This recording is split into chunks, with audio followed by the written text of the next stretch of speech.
I recently traveled to Weaverville, California to check out this colorful town's history. The town's uprising occurred during the gold rush in the mid-1800s. Like many gold rush towns, there are stories of brothels, saloons, miners, infamous characters, and shootouts. At the peak of Weaverville's gold mining days in the 1850s, during the height of the California gold rush, the town had more than 10,000 residents. This included a significant Chinese immigrant population of over 2,000 people who contributed to the local mining economy and culture. The town's current population is around 3,600. This quaint town has an elevation of 2,051 feet above sea level. It's located in the foothills of the Trinity Alps in Trinity County, so the surrounding terrain rises quickly to much higher elevations. Weaverville is located 44 miles west of Redding in the northwestern terrain of California. From Redding, you travel west on California State Route 299, winding through the mountains for about 50 to 60 minutes by car. If you're traveling from the coastline near Arcata or Eureka, going to Weaverville, the drive is approximately 96 miles on Route 299 going east. It's also known as the Trinity Scenic Byway. The highway connects the Pacific coastline to inland Northern California, passing through rugged terrain with elevation changes, sharp curves, and views of Trinity River. This highway has been active as a modern state highway since the early 1900s, with its full alignment largely completed and open to traffic by the 1920s. However, the corridor itself has a much deeper history. It traces back to trails used in the 1800s and by indigenous people long before that. The highway's path closely follows ancient Native American trails that were used for generations, likely dating back thousands of years. These trails, often referred to as the Old Trinity Trail in historical records, connected communities along the Trinity River and across the mountains between what is now Redding, Weaverville, and the Humboldt Bay area. The indigenous tribes used these routes for trade, travel, hunting, and cultural exchange. European explorers and settlers in the mid-1800s often adopted and expanded these indigenous trails for their own use. The influx of miners and settlers turned it into a vital overland path, with portions known as the Lord Ellis Trail, which was a stagecoach route by the 1880s. Before the Gold Rush settlers in 1848, the Wintu tribes inhabited ancestral lands for thousands of years, with archaeological evidence dating back at least 6,000 years and traditional oral history suggesting an even longer presence. Their name, Wintu, translates to people in their language, reflecting a deep connection to their environment. Before European contact, the Wintu lived as semi-nomadic hunter-gatherers in villages along rivers and streams. They lived along the Trinity River, where they found everything they needed to thrive. Seasonally, they hunted deer, elk, and small game, fished for salmon and steelhead, and harvested berries, seeds, and other plants. They relied on seasonal cycles. Winter was along streams for fishing and water access, summer in higher elevations for hunting and gathering.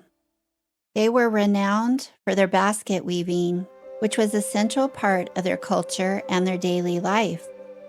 They crafted baskets using techniques like twining and coiling, often with materials such as hazel willow, sedge, and bear grass, for purposes including cooking, storage, sifting, carrying burdens, and even fashion items like hats.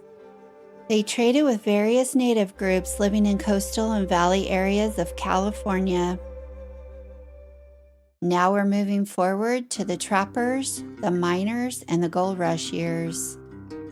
The first European contact in the Trinity area occurred in 1826 with Jedediah Smith's expedition, followed by fur trappers and settlers. It was the spring of 1828. Jedediah Strong Smith was a renowned American mountain man, fur trapper, and explorer who was leading a party of about 19 men through California's Central Valley as part of his second major expedition to the region. He previously blazed trails in Southern California in 1826 to 1827. He returned west for a second time in 1827, lying dormant near the missions and trapping along the Sacramento River. By early 1828, his group was navigating northward up the Sacramento Valley, trapping beaver and elk while dealing with dense forests and interactions with local indigenous groups, like the Wintu. They were facing heavy snow in the Sierra Nevada mountain range that blocked their eastward return to the Great Basin.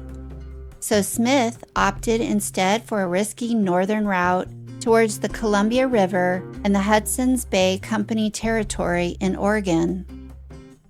On April 10th of 1828, they reached present-day Red Bluff, located on the Sacramento River. They turned westward, following creeks and eventually striking the Trinity River. This path took them into the rugged Trinity Alps, a remote and challenging wilderness of steep canyons, swift rivers, and thick forests. Smith's journal entries from March and April of 1828 describe slow progress along the river, crossing muddy grounds and trapping beaver amid a landscape teeming with wildlife, but fraught with obstacles like dense underbrush and unpredictable weather. This route took them along Hayfork Creek, through what is now called Hayfork, then descending on the South Fork of the Trinity and onward to the main stem of the Trinity River. This route would have brought them directly through the heart of present-day Trinity County, including the vicinity of what would later become Weaverville. Weaverville sits along the Trinity River, and Smith's party traversed the river's corridor, making him one of the first Euro-Americans to explore and document the area. This expedition through the Trinity region was marked by hardships. They lost horses, there was a shortage of food, and they experienced tense encounters with native groups. But it provided valuable geographic knowledge, opening the door for future American trappers and settlers. Jedediah Smith and his party continued northward, following the Klamath River to the Pacific coast. Arriving there around June 8th of 1828, Smith named landmarks along the way, including the river now bearing his name, which runs near the California-Oregon border.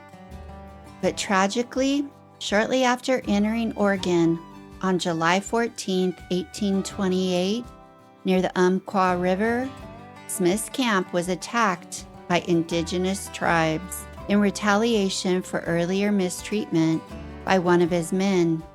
15 trappers were killed, but Smith and 3 survivors escaped northward to Fort Vancouver. Smith's 1828 journey through the Trinity area stands as a pivotal chapter in the early exploration of Northern California. Another notable figure is Pearson Barton Redding, often referred to as Major Redding. He was a key figure in early California history. He was a pioneer, explorer, military officer, rancher, and one of the first non-indigenous settlers in the northern part of the state. He was born in New Jersey to a prominent family. His father was a U.S. Senator. Redding initially worked as a merchant in Mississippi before heading west in 1843. as part of the Chili's Walker Party, one of the early overland expeditions to California. I spoke about him in a video I did on Old Shasta. Upon arrival, he worked for John Sutter. You know, Sutter's Fort? He worked there as a clerk, explorer, and the chief of trappers. In 1844, under Mexican rule, he received a massive 26,632-acre land grant called Rancho Buenaventura along the Sacramento River, encompassing areas that would later become Redding and Cottonwood. Redding's involvement with the Trinity River began during his explorations of Northern California in the mid-1840s. It was a time when the region was still largely unmapped by Euro-Americans, and it was inhabited by indigenous groups like the Wintu. In 1845, while venturing into the upper Trinity area, he came upon the river. He is credited with giving the river its modern English name. Drawing from old Spanish charts and explorers' accounts, Redding mistakenly believed that the river flowed westward to empty into the Pacific Ocean at Trinidad Bay. In reality, the Trinity River flows northward about 165 miles before joining the Klamath River, then emptying into the Pacific about 20 miles north of Trinidad Bay. Redding returned to the Trinity in July of 1848, shortly after the famous gold discovery at Sutter's Mill by James W. Marshall. He found placer gold along the river at sites like Redding's Bar, sparking early mining activity in the northern mines before the full gold rush of 1849. In the fall of 1849, Redding organized an expedition to locate the supposed bay where the Trinity and Klamath emptied, but it confirmed the river's actual path. The exploration helped open the remote Trinity region to the gold rush, leading to boom towns like Weaverville and the conflicts with native tribes. A camp was established in 1850 due to prospectors flocking to the Trinity Alps after hearing of gold strikes along the Trinity River. In the summer of 1850, amid the frenzy of the California gold rush, 3 prospectors, James Howe, John Weaver, and Daniel Bennett, arrived in the rugged Trinity Alps. They staked their claim along what would become known as Weaver Creek. They built a modest log cabin near the site of the future Trinity County Courthouse, which served as their initial shelter and base for mining operations. As gold strikes drew more miners to the area, the camp began to grow into a bustling settlement. Eager to leave their mark, each of the 3 men wanted the new town named after themselves, Howeville, Weaverville, or Bennettsburg. To settle the matter fairly, they decided to draw straws, using pine needles as makeshift straws. John Weaver drew the winning straw and thus earned the right to name the town Weaverville. This event is said to have occurred on July 8, 1850, marking the official founding. This tale of drawing straws has become part of local lore, but it's worth noting some historical accounts state the town was named after Weaver as one of the earliest arrivals, and there was no lottery. Nonetheless, the story captures the spirit of the gold rush era, where fortunes and town names could hinge on a simple game of chance. Weaverville quickly boomed, becoming a key hub for thousands of miners, including a large Chinese community. The trio didn't stop at naming the town. They also constructed a simple shed adjacent to their cabin, which became Weaverville's first bowling alley, adding a touch of recreation to the doldrums of mining life. The town quickly became a commercial hub for the remote northern mining districts, supplying thousands of prospectors across a vast wilderness. This included what would later become Del Norte, Humboldt, and Klamath counties. By 1851, Weaverville won the county seat over Arcata, and a post office opened that fall. The population surged to over 10,000 at its peak in the mid-1850s, transforming the area into one of Northern California's 3 major gold rush towns, alongside Shasta and Eureka. With the gold rush expansion, the Trinity Trail became a vital supply artery. There was an urgent need for goods like food, tools, clothing, and mining equipment that couldn't be sourced locally. Supplies arrived by ship at coastal ports in Humboldt County, where they were offloaded and packed onto mule trains for the grueling overland journey inland. The packers followed the Trinidad Trail or sections of the Kelsey Trail, which was blazed by Benjamin Kelsey in 1849 to 1850. The terrain was notoriously difficult, steep ridges that were muddy in the winter and dusty in the summer. They were prone to landslides with elevations climbing to over 3,000 feet. Today, landslides are still prevalent.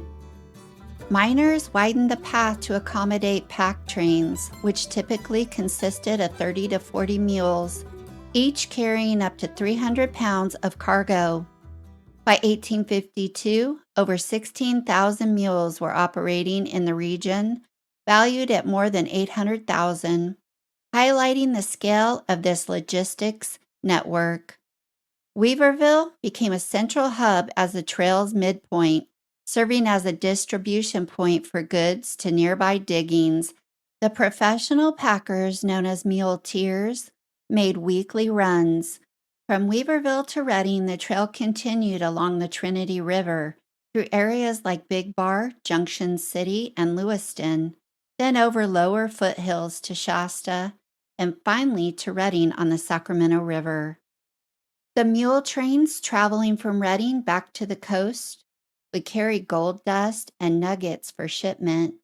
This made Weaverville a valuable midway point for rest and gathering more supplies before setting out again. By the mid-1850s, portions were improved for wagons and stagecoaches, but mules remained essential for steeper sections. Let's dig in to the gold mining in Weaverville. It began with simple placer and panning techniques, focused on rivers and streams, where gold was easily accessible in loose gravel and sediment. Initially, miners used basic tools like pans, rockers, and sluice boxes to separate gold from the dirt along the rivers and inlets. This method was effective in the early years due to the shallow deposits and mild weather conditions from 1848 to 1851, attracting thousands of prospectors to the area. Like I said earlier, at the height of the mining era, there was around 10,000 people living in Weaverville. Eventually, the surface gold in the riverbeds diminished. By the early 1850s, miners sought more efficient ways to extract remaining deposits, leading to a transition towards hydraulic mining. This involved constructing elaborate ditch systems to divert water from higher elevations, such as Stewart's Fork of the Trinity River, and using high-pressure water cannons, called monitors, to blast away hillsides and mountainsides, washing gold-bearing gravel into sluices for processing. Companies like the Weaverville Ditch and Hydraulic Mining Company formed in the 1850s to build the infrastructure projects, enabling large-scale operations on terraces, channels, and higher ground that were previously inaccessible by panning. Hydraulic mining ramped up in Trinity County around 1861, with the first major operation nearby at Junction City in 1870. and it became a dominant method processing massive amounts of earth, such as the LaGrange mine, which excavated over 100 million yards of gravel from the 1890s to 1915. By the late 1800s, hydraulic accessible placer deposits dwindled. Some miners shifted to hard rock or lode mining in the surrounding mountains, tunneling into quartz veins to extract gold directly from bedrock, though this became more prominent in the 1880s. This evolution was driven by resource depletion, technological advancements, and the need for larger investments in equipment and labor, transforming Weaverville from a boom town of individual panners to a hub for organized mining operations. Active underground mining included sites like the Globe Mine that featured extensive tunnel systems, and by the early 1900s, Trinity County had over 60 quartz mines and several drift mines, all relying on tunneling techniques to access deeper ore. Which brings me to the historical underground tunnels in Weaverville. These tunnels date back to the 1850s gold rush era and were constructed specifically for mining purposes, to extract gold deposits directly from ancient stream channels and gravel beds underneath the town itself, without having to demolish the wooden merchant shops and buildings above, which was a bustling hub at the time. These tunnels form a network under Main Street, with some connecting to business basements. They were discovered during renovations, which included artifacts like old flasks and nails found under saloons. This mining activity sometimes led to lawsuits from shop owners, as the excavations posed risks to the structures above. Local legends often attribute the tunnels exclusively to Chinese miners, claiming they were dug for secretive or protective reasons, such as curfews once imposed on Chinese workers, to hide from anti-Chinese citizens, for operating opium dens, or creating safe passageways between buildings.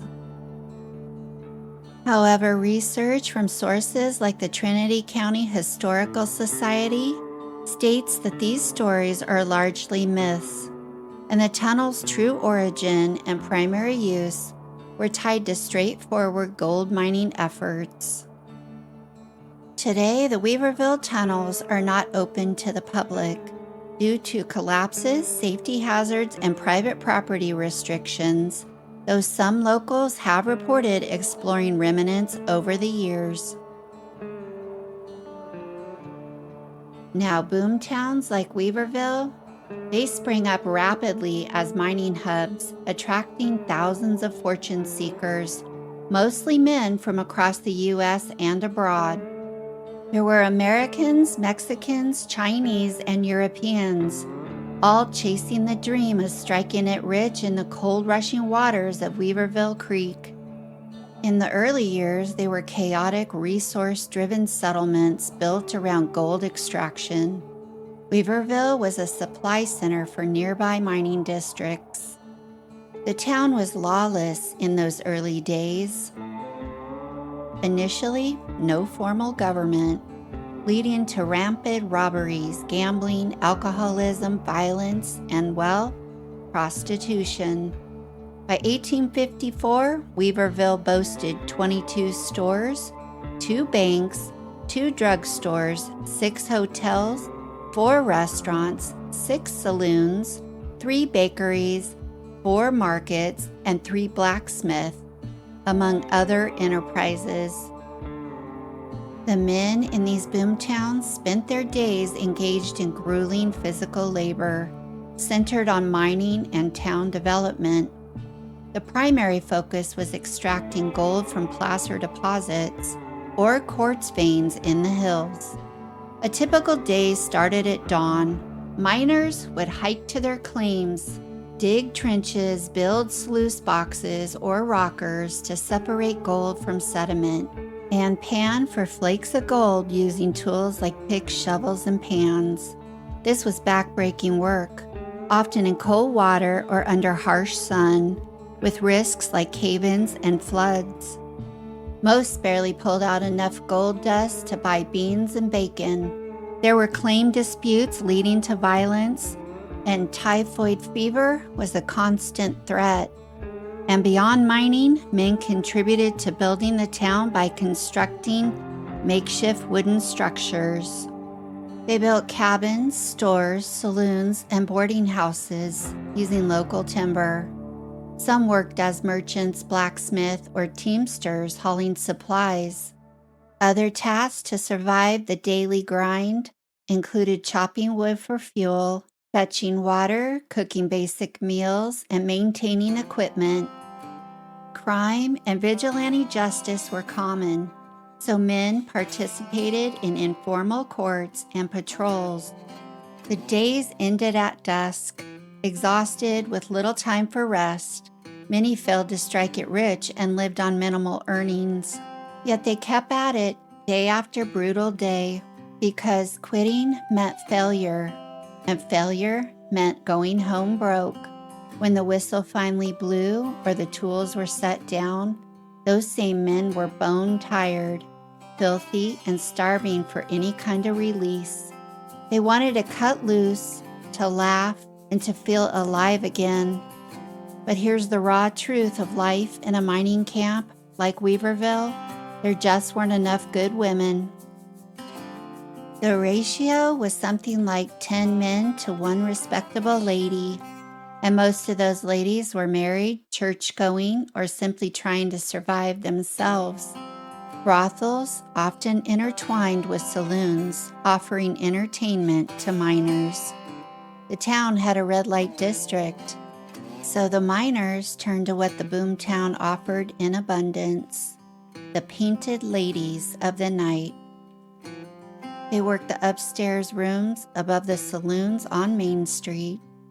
For a few dollars in gold dust, a man could buy an hour of soft arms, whispered words, and the illusion of companionship in a world that otherwise felt brutally lonely.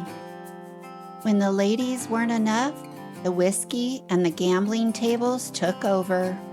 Saloons like the Empire and the Union packed shoulder to shoulder with miners throwing down shots of alcohol that burned all the way down.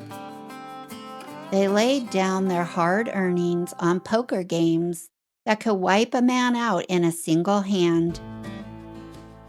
Fights broke out over spilled drinks, cheating cards, or a stolen glance. And the streets outside rang with shouting, gunshots, and the crash of breaking glass. But after 12 hours swinging a pick, it was the only way most of them knew how to feel human again. That was the rhythm of Weaverville in its wild years.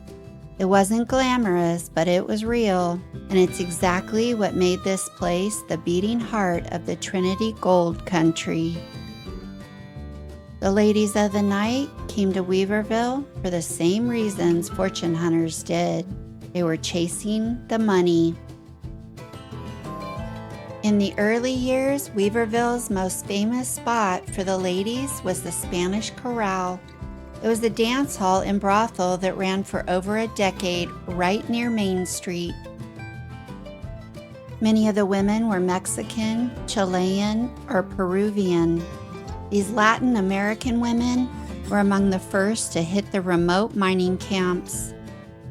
They started showing up as early as 1849, traveling up through Mexico or through San Francisco, often indentured or working off passage money. But other women arrived in small groups or under tough, sharp-eyed madams who rented the upstairs rooms above the saloons and ran the whole operation like a business. They followed the roar of the gold camps. One of the best known in Weaverville was Madame Marie Legonier. She also went by Le Beau or La Fontaine. Her and women like Charlotte Bush and Medora McGinty set up shop in the saloons and upstairs rooms. French prostitutes had begun pouring into San Francisco around 1849 to 1851. Plenty of them fanned out to the northern diggings like Trinity County when the easy money in the big city was hard to come by. Basically, the big cities were overcrowded with ladies of the night. Then there were the Chinese women. One who was remembered in Weaverville was China M. Most of them were not free agents. They were purchased or kidnapped in China, shipped across the Pacific, and sold at auction in San Francisco or directly to Chinese merchants in the camps. Weaverville's large Chinese community created its own demand. By the 1860s, saloons were prevalent with 27 lining Main Street alone. Notable ones included Condon's Saloon. It was built in 1861. It later became Empire Hotel, which was destroyed by a fire in 1863, but they rebuilt. Today, it's known as the Weaverville Hotel, as well as the Diggins Saloon and the New York Saloon, which remain open today. By the way, there's rumors of a ghost living in the Weaverville Hotel, but more on that later. In the early 1860s, the party was winding down. The state had passed anti-gambling and anti-prostitution laws in 1855. The town was becoming civilized, and a bunch of the Spanish Corral ladies actually tried to bail.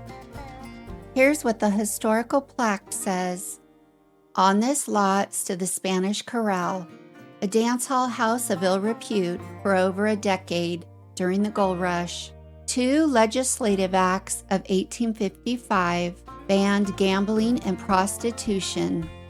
Every 4th business in town was a saloon with ladies of the night and soiled doves. The ladies of the Spanish Corral wanted out, so they hired some packers to take them to Shasta. A running gun battle ensued between the owner of the Spanish Corral and the women and packers down Main Street. Over 60 rounds were fired, but not a single soul was injured. From the 3-story Chinese boomerang to the Spanish Corral, Isaac Cox wrote, "What a hell was there?" The dark regions of crime had vomited forth her stores of lewdness, ignorance, and avarice, of meanness and society-cankering rhapsody. Yet liberty and freedom was there. Some of the most notable women were Charlotte Bush, Medora McGinty, Madame Marie, China M., and Julia Bulette or Boulet, who rose to fame in Virginia City, Nevada. The respectability of the town was gained by the fires of 1859 and 1863, cleansing the town of its wickedness and debauchery. After the ladies relocated to Shasta, Julia Bulette or Boulet was drawn to Virginia City in Nevada during the Comstock silver lode in 1863. She set up an independent operation in a small cottage on D Street in the red light district. This was her opportunity to be independent. Julia was only 16 years old when she started working as a prostitute under the management and care of her family. Julia was born around 1832. Accounts vary on her birthplace. Some sources claim London or Liverpool, England, and others suggest Mississippi. She emigrated young to New Orleans, where she entered the profession as a high-end courtesan. She entertained wealthy gentlemen with her education, wit, and refinement. Now she was a madame in Virginia City. She ran what was considered the most elegant parlor house, catering to miners, businessmen, and notables, with fine furnishings, French wines, and her charm. She was beloved in the community for her charity work. She nursed the sick during epidemics and donated to causes. She was made an honorary member of the Virginia Engine Company No. 1, which was the local fire department, even riding on their engine during the parades. Her life ended tragically on the night of January 19th to the 20th, 1867, when she was beaten and strangled in her bed at the age of 35, with her valuables stolen. The murder outraged Virginia City. Thousands attended her funeral procession. It was led by the fire company. As a prostitute, she was buried outside the main cemetery. The crime went unsolved for several months until John Mullane, a French drifter, was caught selling one of her dresses. The immigrant spoke very little English. He was convicted and hanged in 1868. The town's first public execution, which was attended by 3,000 to 4,000 people, including Mark Twain.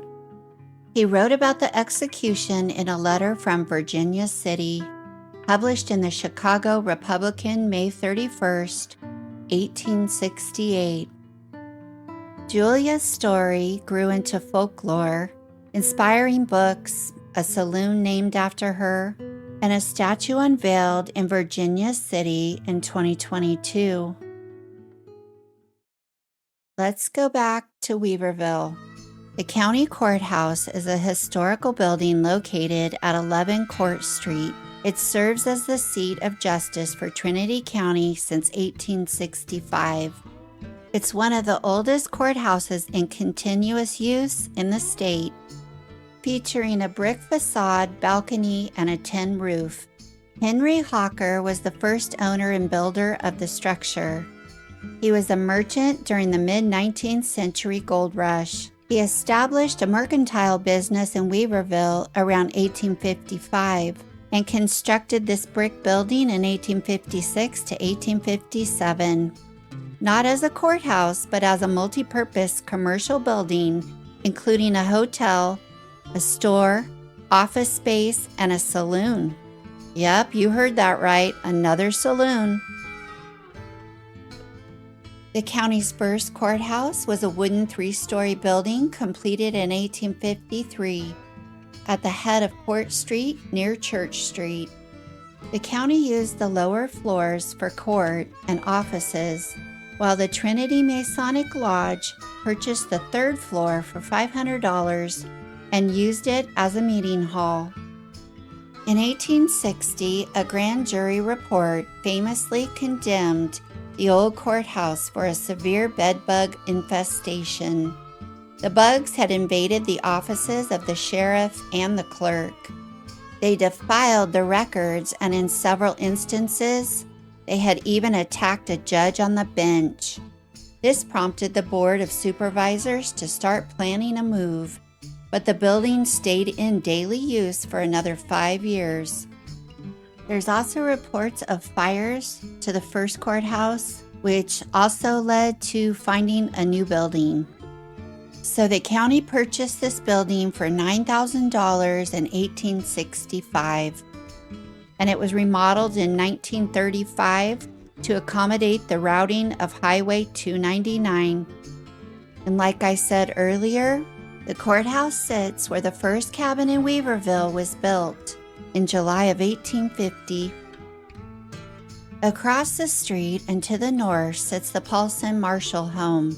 The home was purchased unfinished in 1886 by the Paulson family, notably associated with Superior Court Judge Charles A. Paulson, who lived there for many years. He was born around the mid-1800s. He came from a pioneer family with deep roots in the area. The Paulsons were among the early settlers who contributed to Trinity County's development, including mercantile and hospitality businesses. Beyond Paulson's judicial career, he rose to become the Grand Master of Masons in California in 1923. The Paulson Marshall home is across the street and to the west of the Spanish Corral location. The Weaverville Bandstand was built in 1901, specifically to showcase the talents of the local Weaverville Ladies Eltapam Band. Before radio and television, the bandstand served as the town's main hub for live music and community entertainment, ushering in the 20th century with concerts and gatherings. It is still used for community events. Santa Claus listens to children's Christmas wishes during the annual Mountain Magic Christmas celebration, and during the 4th of July, there's a bell ringing ceremony, and it's used for fall festivals and live music.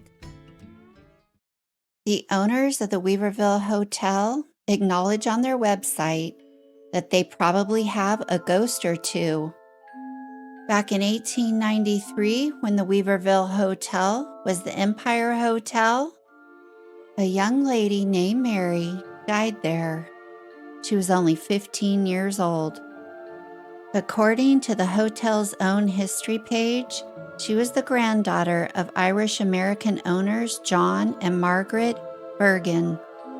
Mary was visiting when she contracted typhoid fever, and she passed away after a prolonged illness. A 2025 Los Angeles Times feature referred to her as Mary A. Hayes and noted that she suffered for 6 weeks.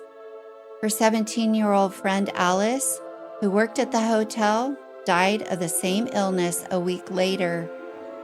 Her tragic death reportedly prompted the town to fill in a dangerous 20-foot deep, water-filled placer mine pit nearby. The location of this pit is where the bandstand sits today. The owners of the hotel believe that Mary is the main ghost. There's reports by guests and staff that mention activity in specific rooms. They believe room 1 is haunted by a former innkeeper, and room 5 has a woman's spirit who becomes agitated if she hears a child crying. Many locals and visitors quietly connect this female spirit to Mary. After the hotel implemented a strict no children under 12 policy in room 5, reports of disturbances in that room reportedly quieted down significantly. And the ghost cowboy lives in room 6. Other phenomenon includes unexplained sounds, feelings of being watched, or objects moving. But many guests report peaceful, charming visits with zero spooky encounters. The Trinity Journal of September 16, 1893, published her obituary. The paper described her warmly as a bright, intelligent girl with a disposition that enabled her to win and hold friends. The Trinity Journal is a weekly newspaper based in Weaverville. It's the oldest continuously published newspaper in the county, and one of the oldest in the entire state. It was born on Saturday, January 26, 1856, when the first issue came off a hand press, completely using handset type in the office in Weaverville. It evolved from 2 short-lived earlier newspapers. The Trinity Times, which started in December of 1854, and the Weaverville Democrat, which started in August of 1855. The founders were Henry J. Seaman. He lived from 1829 to 1874. He was the first editor. He arrived in California in 1849 during the gold rush. He later served as Trinity County Clerk and Deputy Sheriff. There was also David E. Gordon. He lived from 1831 to 1913. He was the owner and first publisher from 1856 to 1869. Gordon remained a major local influence and later wrote a long-running historical series. It was called When Trinity Was Young. The newspaper has reportedly never missed a single issue in more than 170 years. Through fires, explosions, floods, snowstorms, power outages, and even a 2001 wildfire evacuation that delayed production but left the building undamaged. The paper has had dozens of owners and publishers over the years, some lasting only a year or two, others for decades. As of 2026, the paper is celebrating its 170th anniversary, and it remains independently owned and locally focused, the sole media outlet dedicated to Trinity County. It's a living piece of California history. One infamous character that the Trinity Journal never stopped writing about was Black Bart, and I know why. Black Bart's real name was Charles E. Bowles. His friends called him Charlie. Bart traveled through Weaverville during his shady career as a stagecoach robber in the late 1800s. On September 1st, 1880, he held up a Wells Fargo stagecoach traveling from Weaverville to Redding. It was part of his string of 28 nonviolent robberies across Northern California and Southern Oregon between 1875 and 1883. He was the gentleman bandit, known for poetic notes left at the scene on targeted routes. He had a reputation for style and sophistication. Charles and his brothers David and James joined the California Gold Rush in 1849. They were prospectors in the North Fork of the American River near Sacramento. They traveled back to New York in 1852, but they made a second trip back out to California. Shortly after that, David and Robert fell ill and died. Charles remained in California for another 2 years before giving up and returning east again. In 1854, he married Mary Elizabeth Johnson, and by 1860, they were living with their 4 children in Decanter, Illinois. August 13, 1862, he enlisted as a private in Company B, the 116th Illinois Regiment. He became a first sergeant within a year. He was seriously wounded in the Battle of Vicksburg and took part in Sherman's march to the sea. On June 7, 1865, he was discharged with his regiment in Washington, D.C. He returned home to his family in Illinois. He was a stand-up guy, so what turned this gentleman into a stagecoach robbing crook? In 1867, Charles was prospecting for gold in Idaho and Montana. He wrote a letter to his wife in August of 1871. He explained to her about an unpleasant encounter he had with some agents from the Wells Fargo Company, and he vowed revenge. On July 26, 1875, he robbed his first stagecoach. It was in Calaveras County, California. He spoke with a deep tone, and he politely ordered stage driver John Shine to throw down the box. As John handed over the strong box, Bart shouted, "If he dares to shoot, give him a solid volley, boys." John saw rifle barrels pointed at him from nearby bushes, so John quickly handed over the strong box. John waited until Charles vanished and then went to recover the empty strong box. But upon examining the area, he discovered that the men with rifles were actually carefully rigged sticks. Bart's first robbery netted him $160. It would be about $5,200 in 2024 US dollars. He was pretty successful as a highwayman, often taking in thousands of dollars every year. Charles was afraid of horses, so he fled on foot after each robbery. During his robberies, he was always polite, never using foul language, except in his poems. He only wrote 2 poems and left them at the 4th and 5th robbery sites, but this was enough to ensure his fame. He dressed in a long linen duster coat and a bowler hat. He carried a shotgun, but reportedly never once fired it. This became his trademark, and he quickly gained notoriety. On September 1st, 1880, he robbed the Weaverville to Reading stagecoach near the Shasta Trinity County line, near the Last Chance station.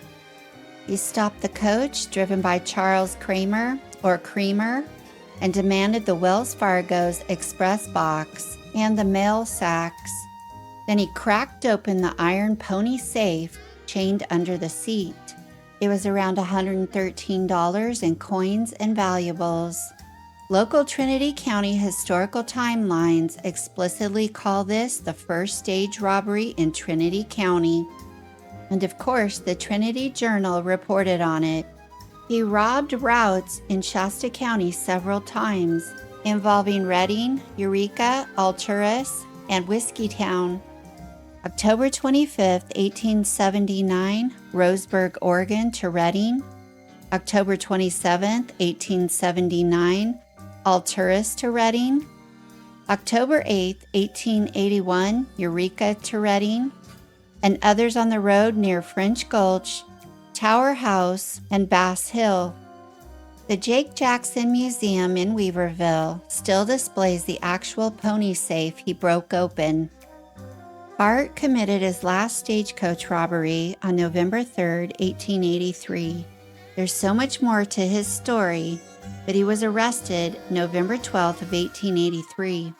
He left behind clues at the last robbery, and the Wells Fargo agents and detectives caught up with him. Initially, Bart denied the allegations, but eventually he admitted that he had robbed several Wells Fargo stages.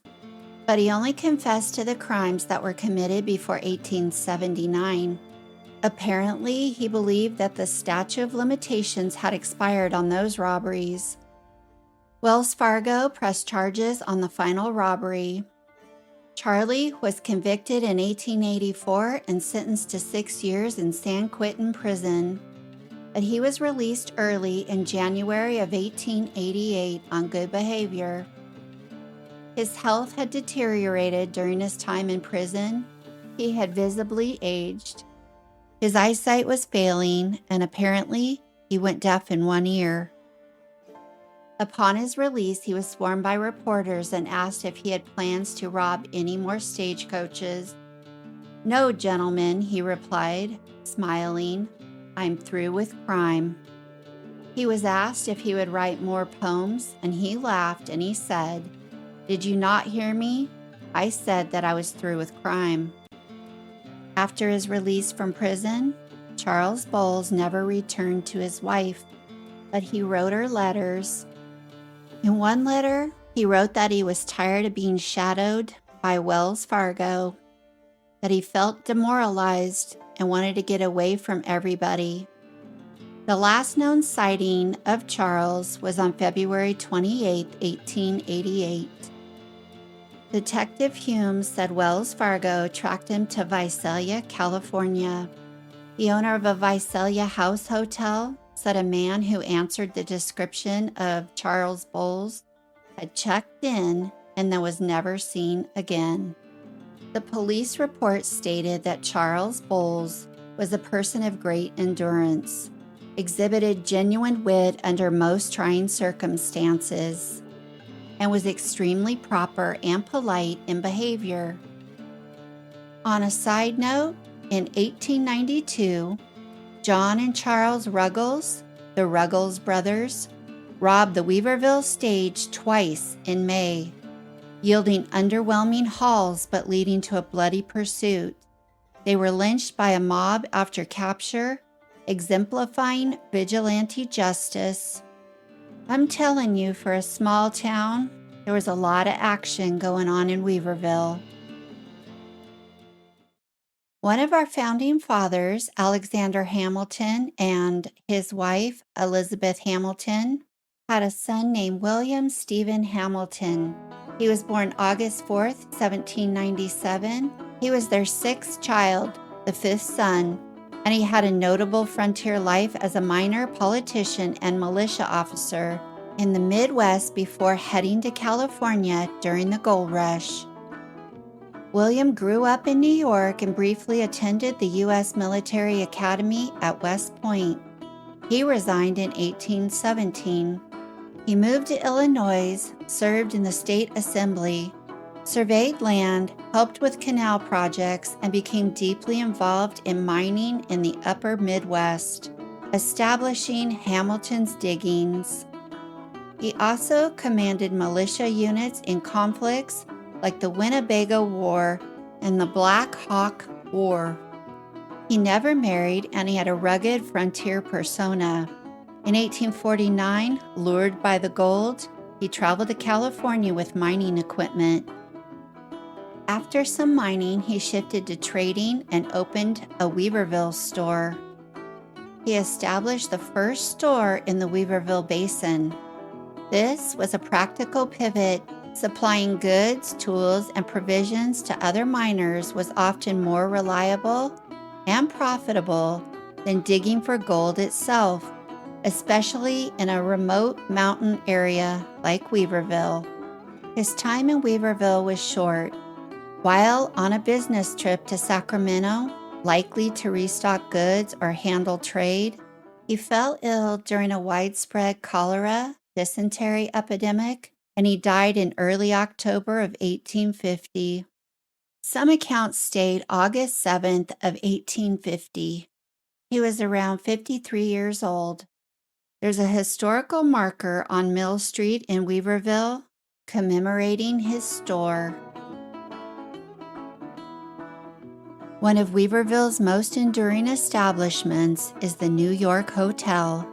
It was originally built in 1854 as a single-story frame structure by owners Morris and Brady. It quickly became a fixture, but like much of the town, it wasn't immune to the frequent fires that plagued wooden gold rush settlements.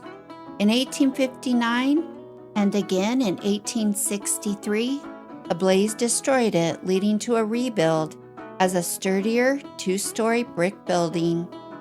The hotel served as the official Weaverville stage stop for many years. The building itself underwent major remodeling in 1931, which drastically changed its appearance. Adjacent to the New York Hotel is the New York Saloon, located at 533 Main Street. The property has primarily been used for saloons, namely the Gym, the Elite, and most recently, the New York Saloon. Today, the New York Saloon operates as a bar, which was established in 1856. It has a pool table and a classic Western vibe. There's one quirky story that links the New York Hotel to a notorious local character named Isabella J. Martin. She was sometimes called the Queen of Grudges. In the 1880s and 90s, she lived in Weaverville. She was married to a much older, wealthy man, and she developed a long list of enemies. One grudge stemmed from a hotel worker who allegedly refused her a room at the New York Hotel based on the grounds that there was no rooms available. Years later, her son, at her urging, tried to burn down a barn belonging to someone connected to that slight.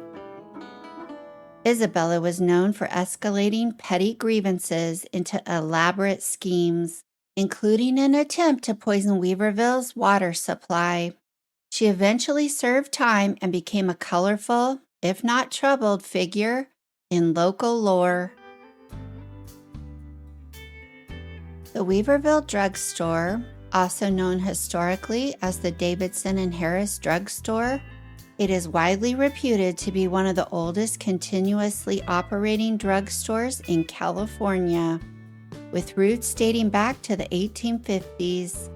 The building at 219 Main Street is part of the Anderson Building, constructed in 1855. The first business was the drugstore of D.W. Anderson. The brick building is in Weaverville's historic downtown. It has survived fires and other changes for more than 150 years. There was an old-fashioned soda fountain at the Weaverville drugstore where staff mixed mean cherry cokes, served hand-dipped ice cream, and made great shakes. The Barnacle family, John Jacob Barnacle and his son, operated the drugstore for 58 years, providing a sense of continuity. Later, Frank Hicks Jr. and his wife Patricia ran it from 1967 until its closure in 2005. Most of these buildings are part of the self-guided walking tour of the historic district in Weaverville. The Jackson House at 691 Main Street is now the Highland Art Center. The Reverend A.T. Jackson, a carpenter as well as a minister, built this home for his family in 1893. This setup reflected the self-reliant lifestyle of the period, where homes often functioned as mini farms with space for livestock, storage, and food production.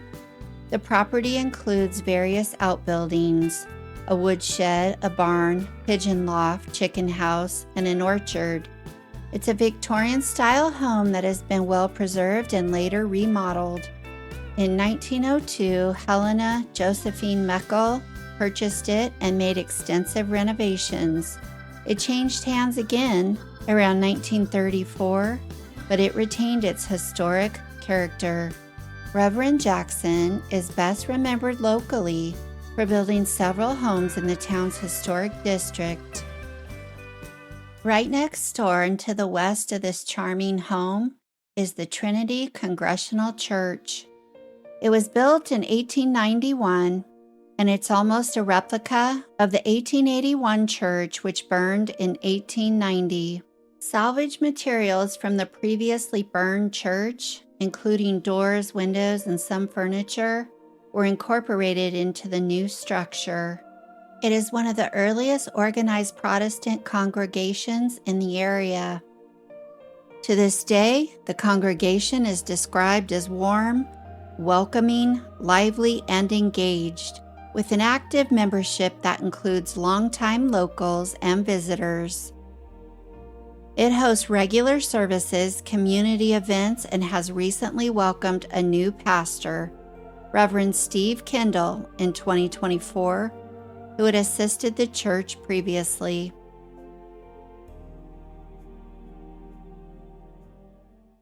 The main theater in Weaverville is the Trinity Theater. It's located at 586 Main Street in the heart of town. It was originally built in 1939 as a rustic-style movie theater. It officially opened on August 18, 1939, with a program that included the Jack Benny film, Man About Town, a Disney Donald Duck short called Sea Scouts, and a novelty music short called Three Kings and a Queen. The theater has a seating capacity of 387. It has a classic small-town single screen. The lobby has a charming, nostalgic atmosphere. The theater is a 20th century addition to Main Street rather than part of the earliest Gold Rush era.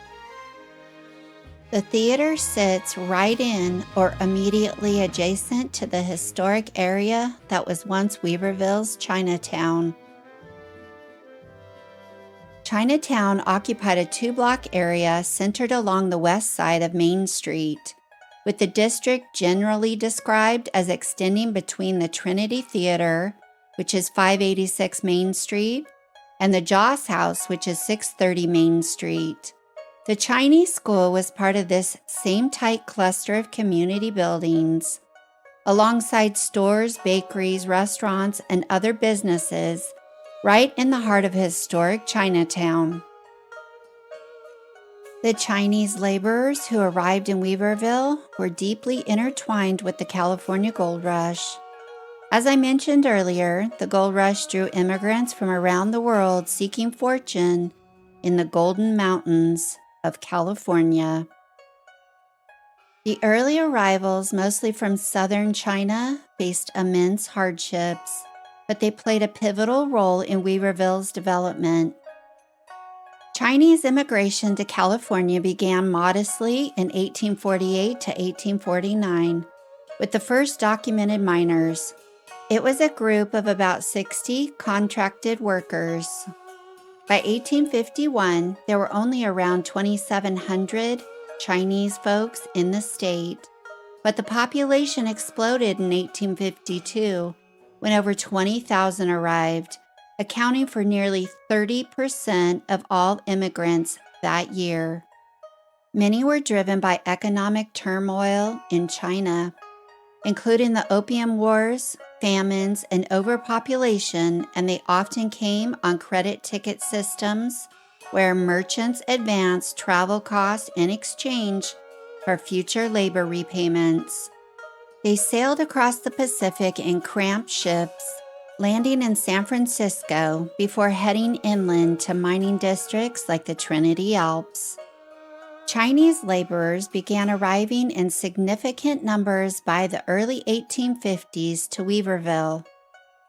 They were drawn by gold strikes along the Trinity River. At its peak in the mid-1850s, the town hosted up to 2,000 Chinese residents, forming one of the Northern California's largest Chinatowns. The immigrants often traveled via pack mule trails from coastal ports like Humboldt Bay or overland from Sacramento, enduring rugged terrain to reach the remote mining hub. Organizations based in China were crucial, meeting newcomers at docks, providing temporary housing, job placements, and mining supplies. Most were young men, and they initially worked as independent miners or laborers for others. The Chinese laborers were versatile and industrious, participating in mining, but they also diversified into essential service providers that supported the mining economy, running laundries, restaurants, stores, vegetable gardens, and herbal medicine shops. A cornerstone of their community was the Weaverville Joss House, Temple of the Forest Beneath the Clouds.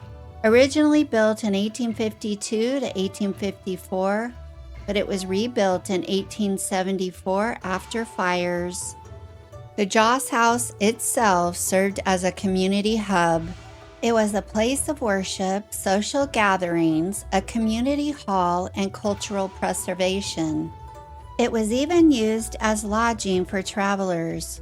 It houses artifacts like altars, weapons from conflicts, and mining tools. This site is tied to events like the 1854 Tong War. It was a conflict between rival Chinese mining groups. It was a large-scale battle between rival factions over mining claims and control of vices like gambling and opium. This battle involved hundreds of men. They used traditional weapons, and it resulted in several deaths before local authorities intervened. The Tong War was not exclusive to Weaverville or even California. The wars took place across America. It's now a state historic park and the oldest continuously used Chinese temple in California. After the gold rush peak, as placer mining declined, post-1850s, many Chinese left Weaverville for railroad construction, especially the transcontinental lines in the 1860s. Some returned to China, while others shifted to farming, storekeeping, and other local work. Others reworked exhausted mining claims abandoned by Euro-American miners in the 1870s. The Chinese population dropped sharply, down to about 250 in the county by 1870. In 1886, there were 75 Chinese residents left in Weaverville.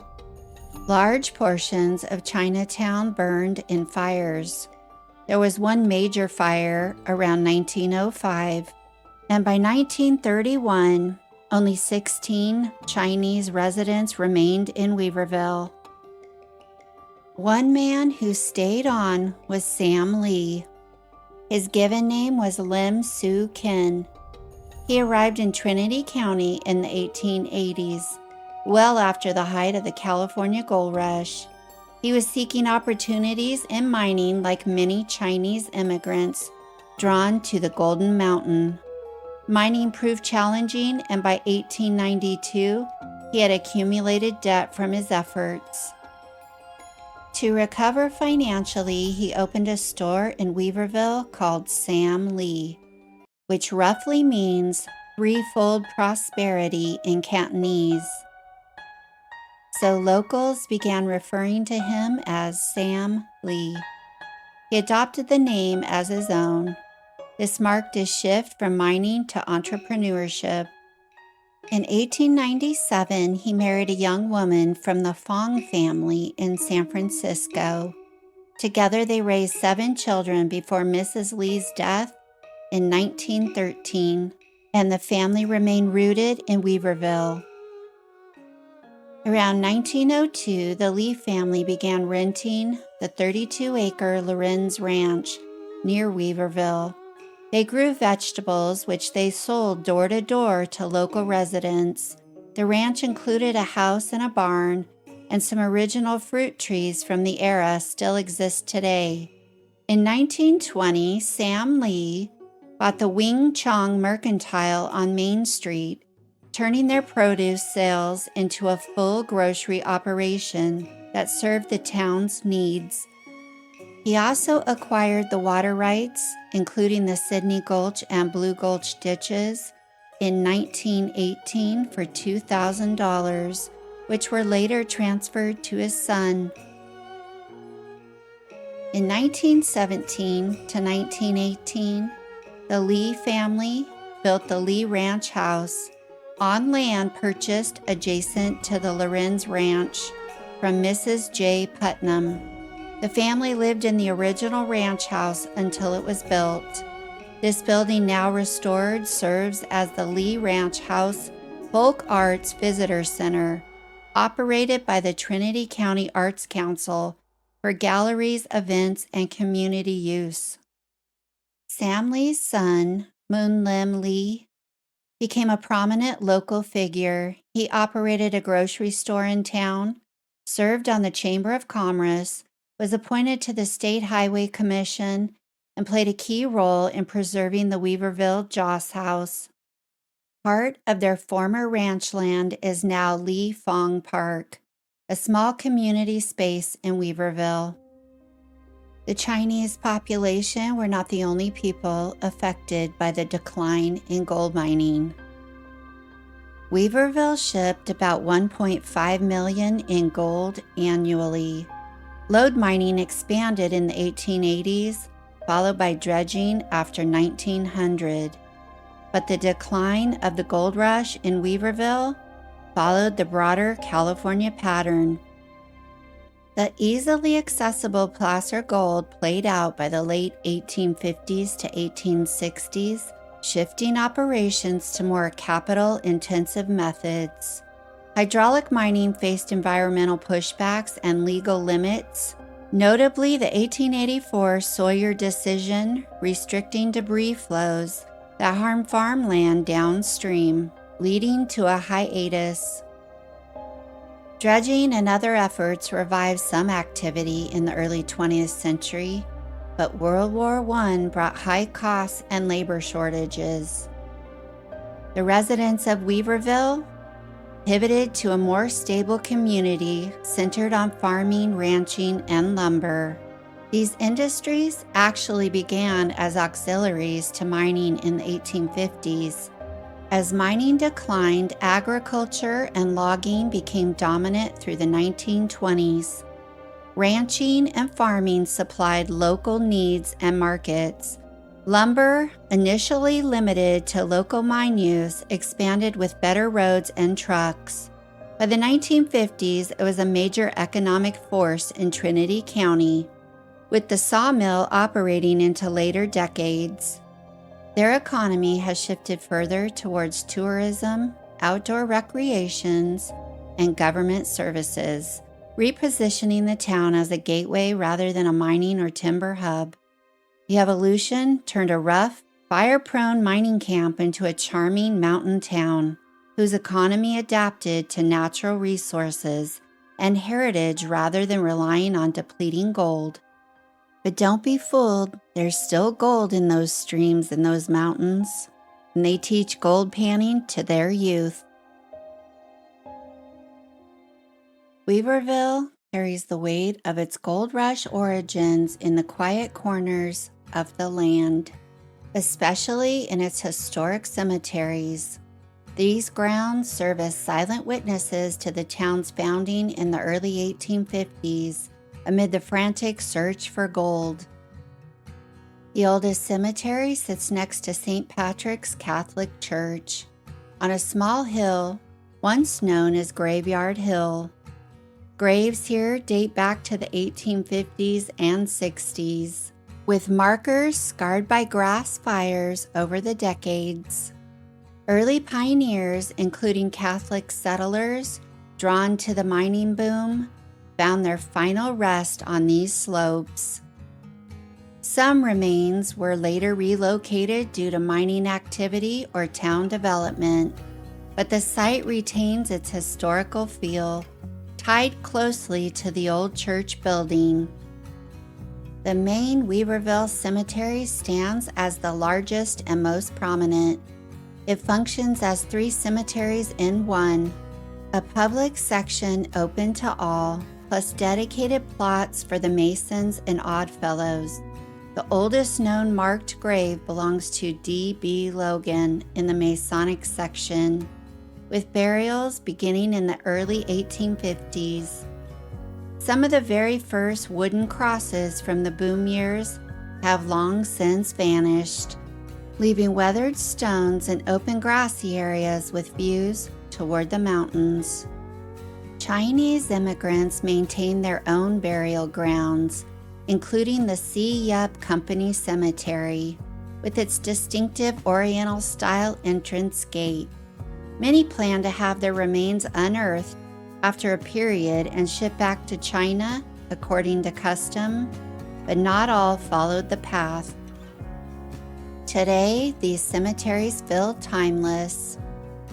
It's a peaceful contrast to the rough and tumble gold rush era that repeatedly tested the town with fires and hardship. They hold thousands of stories: miners who struck it rich or died broke, families who stayed on as the rush faded into ranching and logging, and the everyday people who helped shape Trinity County. And so, the rowdy boomtown that once echoed with saloon piano music, stagecoach wheels, and the occasional crack of gunfire slowly quieted. Vigilante justice claimed its dues and the gold seams thinned, but the people of Weaverville endured. With remarkable resilience, they rebuilt brick by brick, turning hardship into heritage. They preserved their stories in historical buildings and welcomed new generations. They let the rugged beauty of the Trinity Alps anchor their community through logging eras, wildfires, and changing times.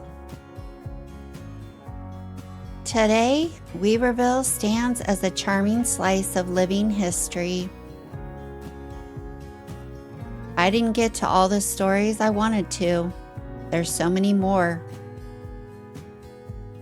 With a scenic drive through the mountains, you can stroll the historic district on Main Street, where 19th century structures now house welcoming shops, galleries, and cafes. You can visit the Serene Joss House, explore mining artifacts at the Jake Jackson Museum, or just walk Main Street. It's a peaceful mountain town blending gold rush tales with small town warmth, outdoor adventures, and a deep sense of pride in its past.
Thanks for watching.